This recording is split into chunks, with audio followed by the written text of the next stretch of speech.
Good morning. Hey! Hey! Hey. We're live with Mama Tribe. I love it. We're We're live with Yeah. Mama Tribe, and we have a super special guest today. We do. And we're not talking about my hair. Don't talk about my hair. Oh. I love your hair. We have Miss Melissa Lang. Now, is it Little or Lytle? Lytle. Lytle. Woo-hoo-hoo. From Mama Tortolita. Yeah. And she is with us today. We're so happy to have her. Yay. Thank you. Thank you for having me. It's so good to see both of your faces, too. Oh, it's been too long. How long ago did you move? Last July, we moved.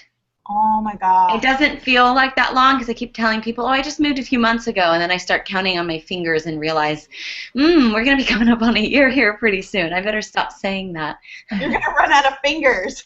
I know, we totally miss you. It's definitely, I don't know. I know that you were huge in the baby wearing community here, in the birth community, so you are missed. I miss you all too, but you know what? Thank goodness we have technology now, because I think I would be so much sadder if it weren't for social media and times like these where we could see each other's faces and actually have a conversation, right? Yeah, I know, definitely. and that's why I'm always like so hyped about these Google Hangouts, and so many people don't get just how easy they are and how they make the world feel smaller. You know? I was one of them until yesterday. Thank you so much. You got me acclimated. It wasn't that hard, pretty user-friendly, and I feel like now I'm bragging. I'm like, hey, guess what I did? I No. here. No, this is our friend Melissa. Yeah, you can do this with family or friends, and then you can have recordings of stuff. It's super cool. Hey, I wanted to know too, like you've come back to San Diego, right, to do like stuff with the San Diego Birth Network?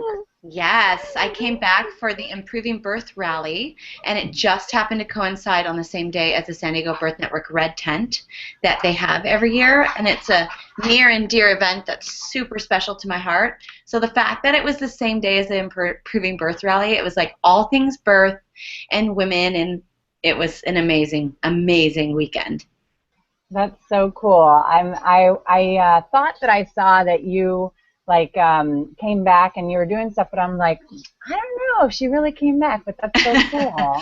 It was fast and furious. I got to stay with my doula who lives literally on Moonlight Beach, and it was just it was a nice way to come back and just connect with women and connect with the birth community and be on the beach, because it was kind of my last goodbye. Even though I know I'll come back and see everyone, it was really, really cool.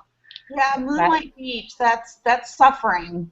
I know, right? It was the hottest weekend of the year, though. So I do want to say we were sweating, but Oh no, I may as well sweat by the ocean. Totally, exactly. Definitely. Well, you know, I had my first like real solo experience with the big Mama Tribe gathering this last weekend. I got to go to Baby Fest 15, hashtag Baby Fest 15, and I got to go solo, which was awesome because, yeah, I got to just take my time and cruise around the different booths and meet all the different moms from literally everywhere, you know, so it was just, it was really, really nice. I spent, like, so long there that my toes were numb. I love that. That makes me so happy when I think about the seed that Rochelle planted and what it's manifested today. It was the first Baby Fest I haven't attended since it started. So again, grateful for technology and social media, because I got to see what everyone was doing and how great the event was, and it just seems to be growing, and more people are networking and connecting and really getting answers to some of their questions for all things birth and obviously breastfeeding, because I know the Badass Breastfeeder was there. So it was just like, oh, I wish I was there. So I told Rochelle, next year I'm coming back to help. Well, that's awesome. And hopefully next year we'll be able to do some Google Hangouts from there, because we tried, but there were too many technical difficulties there in particular. So Yeah, we did try. Not you. It wasn't a technical difficulty Oh, from my you. phone. Nothing was working. I felt dumb. I felt. Well, but that's the one thing about these Google Hangouts. We'll jump on and I can't hear Aaron. We'll jump on. There's no lower third. Like, it's just technology. It's just It's hormonal, you know. It really is. I think that Google Hangout is really like driven by some female goddess who is just capricious and decides, you know what? I don't think you need to speak today. No sound from you. No sound from you.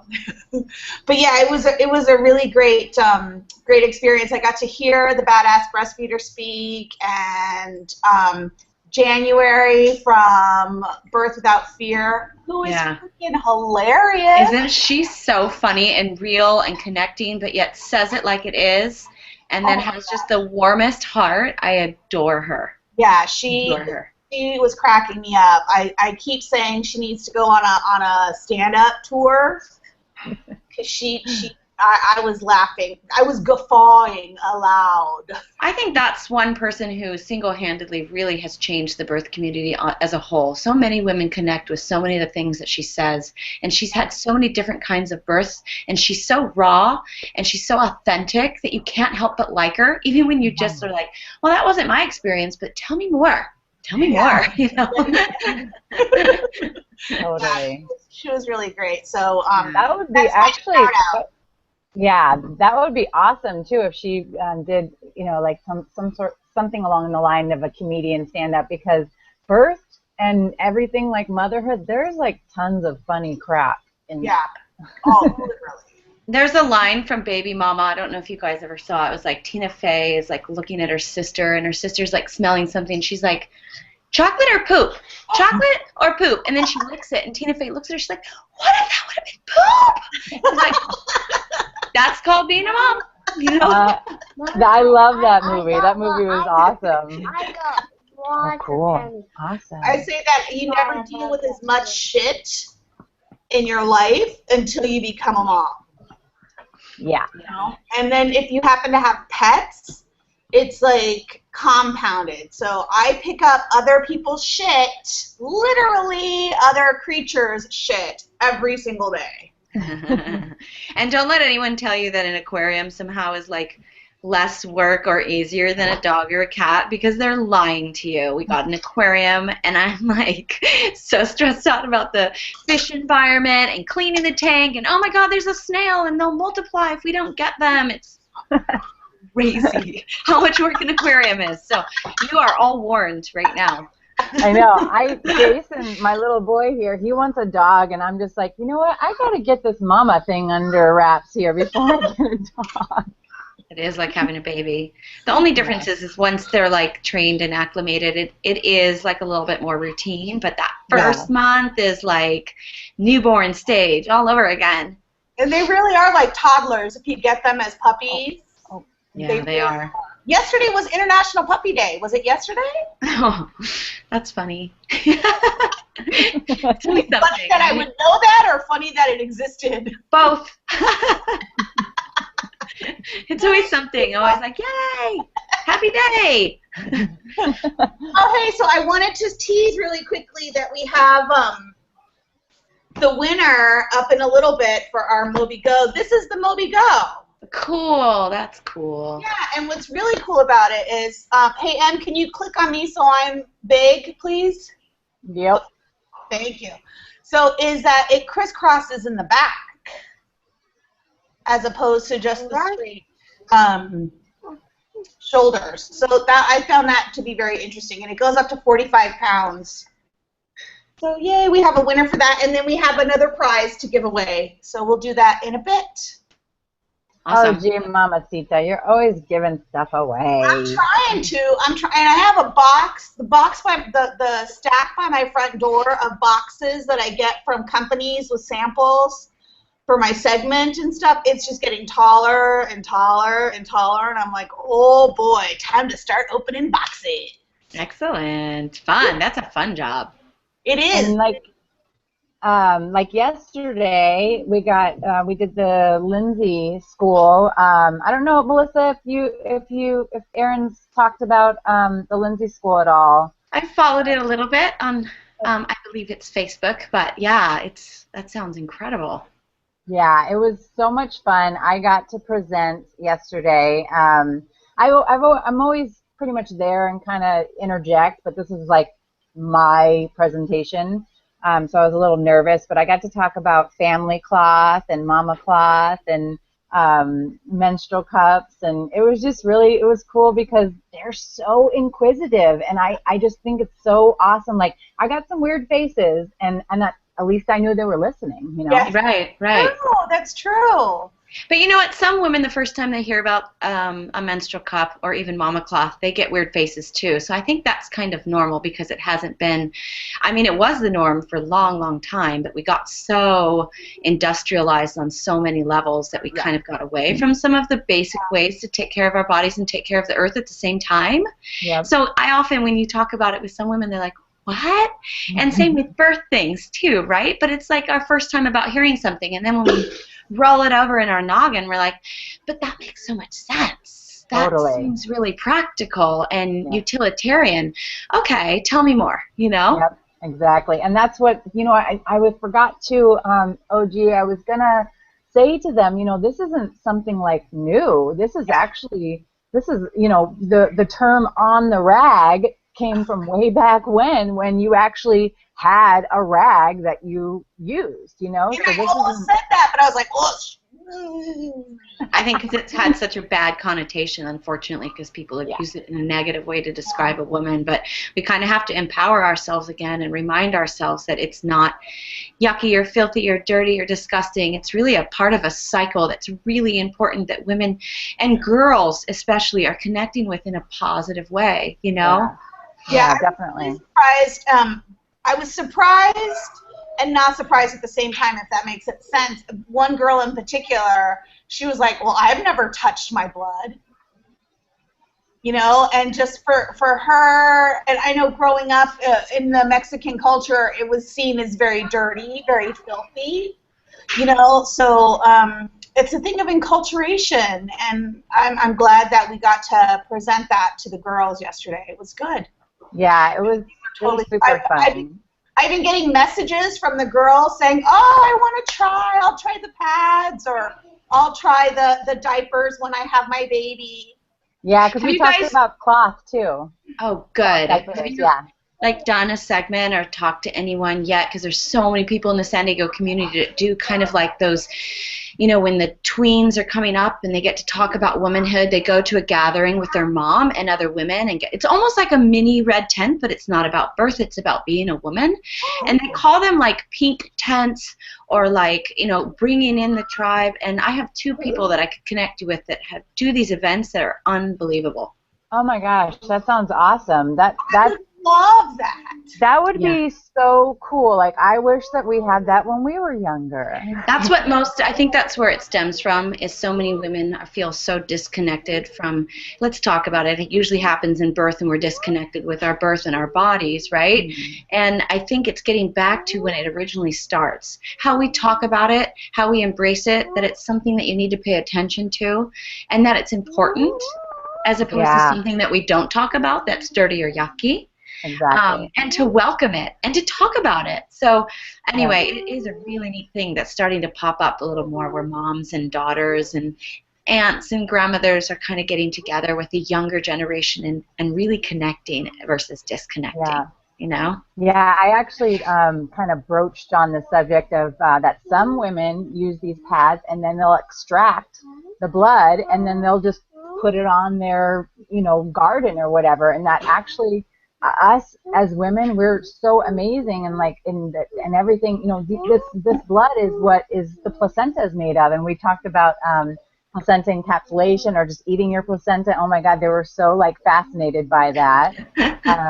So, you know, it's just really cool to like, just like you said, you know, this isn't dirty, this isn't gross, this is amazing. We are truly amazing human beings to be able to, you know, to have what happens in our body every month go on. Yeah. Excellent. How exciting. I think it depends also on the person, you know, because I had a friend who was always like, oh, it's a time of cleansing and da-da-da-da. And I was like, you know what, F you. I've got some really bad cramps right now. My head hurts. I'm hot. Don't talk to me about cleansing and purification. Just get the F out of my way and turn the fan on as you leave, okay?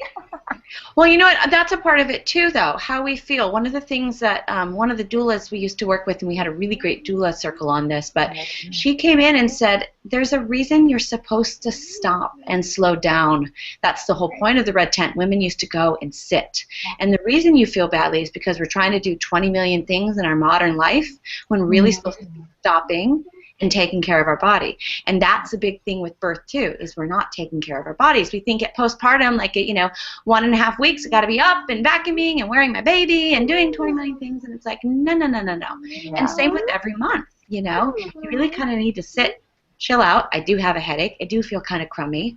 Maybe I should stop. I should just stop. Now that's hard to do, but we need to be paying attention. Yeah, my body doesn't give me the option. My body just says, you know what? You're shutting down for a little bit. Close the blinds like today. It's like the blinds are closed. And we're going, and we'll go out to the library around 3 when it's the coolest, when it cools down, and that's pretty much it for the day. Yeah.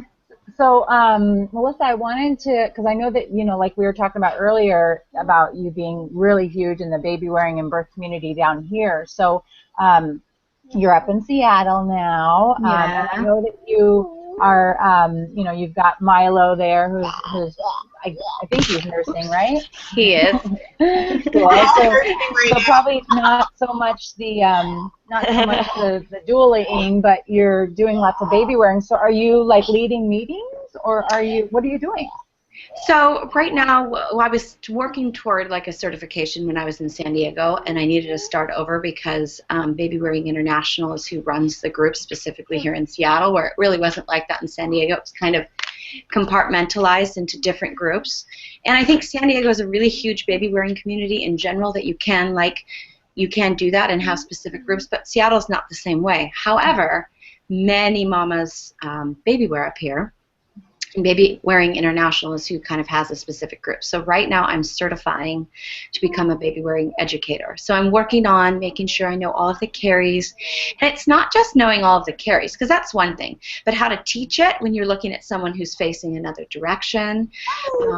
And maybe carries that I might not do or use, how to use all the different kinds of carriers. So like you were showing that cool Moby soft structured carrier. I know there's a lot of new carriers coming on the market. So yeah, I'm working toward understanding how to teach moms how to connect with their babies more through baby wearing. It excites me because it's a big part of my doula work, because it doesn't stop with birth, as you all know. Yes.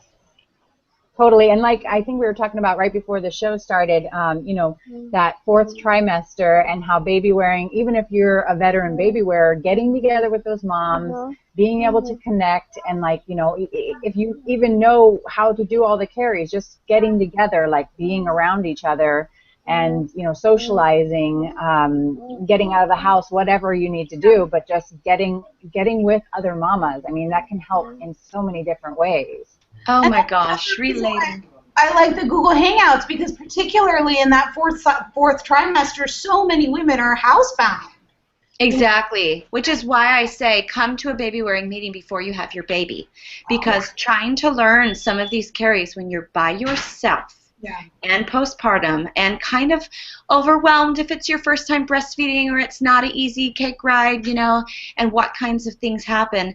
Get your tribe before you have the baby. People always say, "Are you sure? I'm pregnant. I don't know how what." And I'm like, come meet everyone. So then you know who to reach out to when you're kind of struggling, or I'm really trying, this ring thing isn't working. It seemed to work before, but now it's not working. Am I doing something wrong? And so absolutely. That's really smart, though.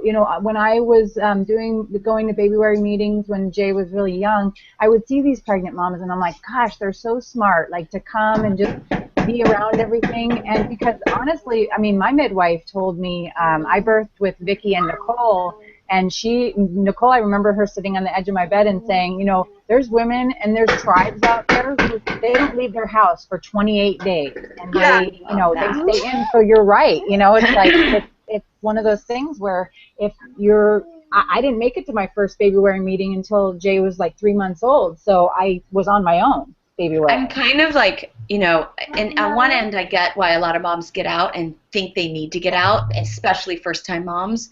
But I almost always am like, what my midwife did to me, why are you out of your bed right now? You are 1 week postpartum.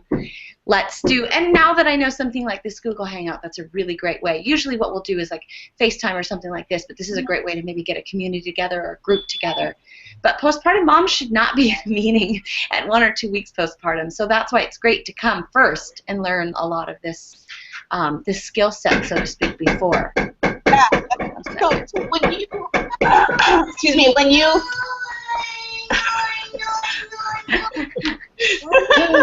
Dash needs help. Dash needs help. I'll be right back. So talk about establishing your mama tribe in Seattle. That's what I know the mamas are really curious about. And I'm going to go see what's happening in Houston. Okay. Well, I'll tell you what I did, and I'll tell you where I connect. And I guess being a doula and this being my third baby, and that I struggle because, you know, a lot of times when we often move around when we're younger and maybe we have a network, but it's hard to establish a network when you really don't know anyone. And I'm really grateful to the baby wearing community here in Seattle. I have to tell you, this group of moms that I met almost single-handedly pulled me out of the postpartum doldrums, because we moved here when I was 5 months postpartum, and my firstborn son was going to start kindergarten, and then this huge overhaul of a move. I felt really, really overwhelmed, and not knowing anyone, it can be really challenging to get to know a new city and just feel really isolated. So the first thing I did was, like, on Facebook find the baby wearing group of moms that were here in Seattle. And surprisingly enough, there's several San Diego or women that have moved from San Diego to Seattle, and it was like commonality, commonality, commonality. And then, of course, like being a mom and our babies and the fact that they have meetings once a month all over the county, it's really great. Yeah, that's so awesome. And I can't even imagine, you know, like, because Milo was like 6 or 7 months or something? Yeah. Okay. Yeah, I guess it wasn't 5. It was probably more like 6 months, because I think we started in June. You have 2 other boys, but they're, how old are they now? So Benjamin's 6 and Joseph's 4.5. He's almost 5. But yeah, it was a lot. It was a lot, especially moving to a new city, unpacking, learning, you know, like my doula, she doulaed me for moving too. She's like, it's going to take you some time to learn the streets, to learn where your store is, to learn which paths to take. And Seattle traffic is pure insanity. Like, just if anyone's ever driven on an LA freeway before and complained, just multiply that by 1,000. Really? Yeah, I think so many people have moved here and the city's infrastructure really hasn't grown exactly with it. So traffic, everybody just kind of knows Seattle traffic is brutal. And getting to know that I had to leave almost 45 minutes to drive 6 miles to get my son to school. I mean, those are things you learn the hard way. Oh, So 3 kids in the car and sitting on a road for like half hour when you just, I mean, it's fun at least to talk with other moms and relate to them. And then I could say, well, do you know this way? And don't take the 5 this time. And that's really helpful. Oh my gosh. I can't even imagine, like, it takes us right now like 15 minutes to get into the car. Right. So having to, you know, factor in that plus the traffic and, oh my gosh, yeah, that would be crazy. I mean, I've never been up there, but I wouldn't think that it would be like busy like that. But if you're saying, like, you know, so many people have moved, then that makes sense, definitely. It's the only drawback. It's an amazing city that has, you would not believe, it's kind of like a suburban and an urban setting. Oh, nice. Somehow this city has single-family homes within an urban setting, which to me, it was always suburbs or city. And I'm a city girl. I love being in the city. But the fact that this city possesses both is kind of an anomaly, not to mention the fact, because of its green and rain, it's like rich and dense and nature. So it's like now you're dealing suburban, urban, and full-on nature. Like, we have a creek we can walk to just up the street full of trees and trails. So it's like kind of mind-blowing. So the traffic is one of those things that we all just kind of put up with because we live in such a cool place. Yeah. That's So awesome. everybody, there's always pros and cons to anywhere you live, right? I mean, some people Yeah. love a city, but it snows, or Minneapolis is a fabulous city, but look how cold it gets. So I know, right? I Well, don't mind putting up with the traffic. and I've always wanted to live there just because of the rain. I love the rain, and we like do not get rain down here very often, but when we do, it's like, I know. I love the rain too. And I'm surprised, I have to tell you all, it's something that we kind of joke about, but Seattleites don't necessarily want anyone else to move here. We actually get less rain than New York City. So to be honest with you, there's this misnomer that it rains every day, and it's just not true. I mean, it does rain a lot more than it does in California for sure, but by no means is it like as I think is the impression that it gives off. okay. No, thank you. Mamas, I would like to apologize. We're having a chocolate issue right now. So he wanted chocolate. I offered him chocolate milk, and now he's flipping out that it's not hot. So Oh. Come on. I am He's heating up the milk Oh. right now. So I am sorry. Oh, no worries. Well, Say hi and sit with me. do you want to just Wanna be on- announce the person who won the giveaway? And Get burnt? Oh, baby. Okay, hold on just a second. Hey, will you talk about Sage, parenting and homeschool? Because that's our next giveaway. Are you serious? I love to talk cool. about Sage parenting. So you do your thing, but I just have to say you probably see my Sage parenting book up on my fireplace here, and I absolutely adore, admire, appreciate, relate with, connect with Rachel Rainbolt. I think she is a mama's mama. She's a mama's mama. She's just a radical mama who says it how it is and puts women at ease. And I can't say enough good things about her. So I don't know what you were going to say to promote her, but I absolutely love her page and her books, and she's just a great person to know. yes, I concur. I have her book as well, and I'm super stoked that we're giving it away because the knowledge that she has and imparts on other mamas in these books is like crazy. We're in talks with her right now about coming on to the show, and she's like, what do you want me to talk about? And I pulled out her book. I'm like, well, if I can be selfish here, let's talk about this or this or this. I mean, pick any one of your sections of your book. Let's talk about it. I think that's the one thing that she does. She normalizes a lot of feelings that I think we all have or intrinsically have, and she says them out loud. One of the things I really adore about her is that, yes, she has an edit button, but I think often we question ourselves, or we've been taught to be so disconnected with what we really think we should be doing, and she says it and reminds us to go back to. And then also, if you're so off and it's not maybe your mode of parenting or what you were brought up with, she makes it very simple and easy and helps you put into practice how you can kind of incorporate some of these gentle measures into your life. And small little tweaks have huge rewards. Yeah. I'm just amazed at the few things that she's told me to try. Big changes in our family. This is Joseph. Yeah. Want to say hi, Joseph? Hey, Joseph. Yeah, no, I agree. I think that her and I relate in that we grew up in the same type of family where, it was more of a mainstream parenting, and, definitely the aspect of, my mom grew up in a family of 9, and so, it was definitely a different time, but she does put it really simply and in a way that you're like, that really does make sense, and validates your feelings. Your feelings when you become a mom, and all of a sudden you've got the world coming down on you, like, wanting you to parent a certain way, and you don't feel like you wanting to parent that way. She makes you feel normal, like your feelings are okay. And even when you don't feel normal, or you're not sure how to do something, I think she's a great guide in the dark. And you have so many, unfortunately, well-intentioned advice givers that are often giving you what maybe they've heard or they know, and they don't mean to, but mostly with disconnection. And then you listen to the advice perhaps and try it, and you're not sure why it doesn't work. And so she gives you something that's actually working. I can't say enough good things about her, so I happen to just really love her books, really love her advice. I like her as a person, and I really connect with her parenting style.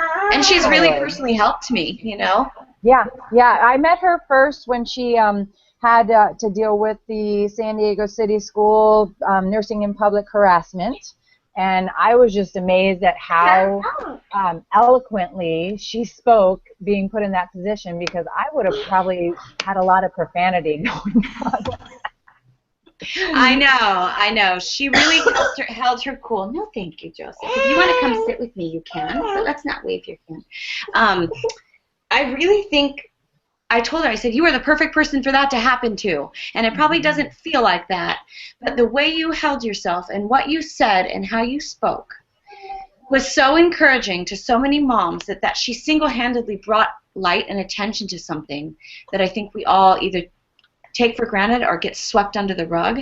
So I'm kind of grateful it was her, because what a great person for it to happen to. It's good. Totally. Oh my gosh, I couldn't agree more. Seriously. So what book are we giving away? We're giving away the homeschooling one. Yeah, we're giving away Sage Homeschooling: A Lifestyle for a Connected Family. Whoa. So this is it, and I will post it on Rafflecopter later today. So the contest will start tomorrow. Awesome. And we'll announce the winner next Tuesday. Cool. Yeah. Well, I love her, and a little tidbit on her. She does Krav Maga, which I just think is like I know. the coolest. I know. That's awesome. You want to show Mama your owie? Oh, let me see what happened. Aww. Sorry, Baba. You were okay. You don't have. You were trying to cook, Concash. You're a little chef. Book? Yes. So I do have the winner for the Moby Go. Okay. And it's funny because we were talking about how you have to enter to win. And guess who won again? So we have a couple of. No way. Huh? Gabriela Lopez Chacon won again. Again. Oh, yay! Way to enter. Again. She's a lucky one. She really, really is. And I'm glad that she won. And now I get to see her because she has to come pick up her gift. So. Fun. What a fun thing to win. Two fabulous things. And she has a cute little baby girl, so she'll be able to carry her around and love her and snuggle her. I love that. We brought a library of carriers to the Lindsay School. Is she one of the ones that probably checked out a carrier? So now she can have one of her own. Gabi and I grew up together in Mexico. So she is also an OG Mamacita. Oh, I thought that she was from the Lindsay School. She's not from okay. She's here in San Diego. You can come and sit with me. Come sit with me. She just had another baby. And she's got like, I think it's 10-year difference between her kids. Wow. Or actually maybe more than that, because we were just out of high school when she had her baby. So yeah, like 18-year difference, something crazy like that. Awesome. Yeah. Oh. All right. Well, I know that our kids are getting a little restless, and we've lasted a long time, Mama. Hey. Melissa's so fun to talk to. It's fun to talk to you ladies too. Well, we're gonna have you on a regular basis. I would love to do that. I mean, anything that's about connection and mamas and using the knowledge of one another to me is such an important factor. We can learn so much. And also just relating. I think it's really important to relate to one another and use one another even when we don't 100% agree. You know? Hell yeah. Hell yeah. Absolutely. So I know. Do we have anything left to pitch or promote or shout out or anything like that? I was going to ask Melissa if there's anything. I know that you're not necessarily doing anything that's like super work related, but if there's anything that you can, if you want to share this video afterwards and like kind of tell mamas anything about something that you can help them with, then this would be the time to I don't have anything I'm personally promoting, with the exception of like my warm promotion of Rachel Rainbolt and Sage Quarantine, because I'm actually utilizing her a lot right now, so I find her incredibly helpful. So whoever wins that book is going to be a special mama. Awesome! Yeah. And I definitely, I think that it would be so cool to continue to hang out with you. And I would want to just hang out just to see you, but I know that the knowledge that you would bring on a hangout would be helpful to other mamas, so we have to share you. I would love to share. I would love to share, since I'm not really doing doula work right now, and a lot of my work is really just focusing on home and raising my boys and becoming a more patient person so that I can be a better mom. Yeah. So I'm kind of like going inward right now versus outward. So I love talking to you all. Yay! That's awesome. And I want us to find someone who will let us do a Google Hangout for their live birth. You know, I would like to do a natural birth. Well, you know what? There's probably lots of moms who are willing. You're just gonna have to put it out there. Okay, I'm sorry. My kids are actually going. It's out there. Okay. Kisses.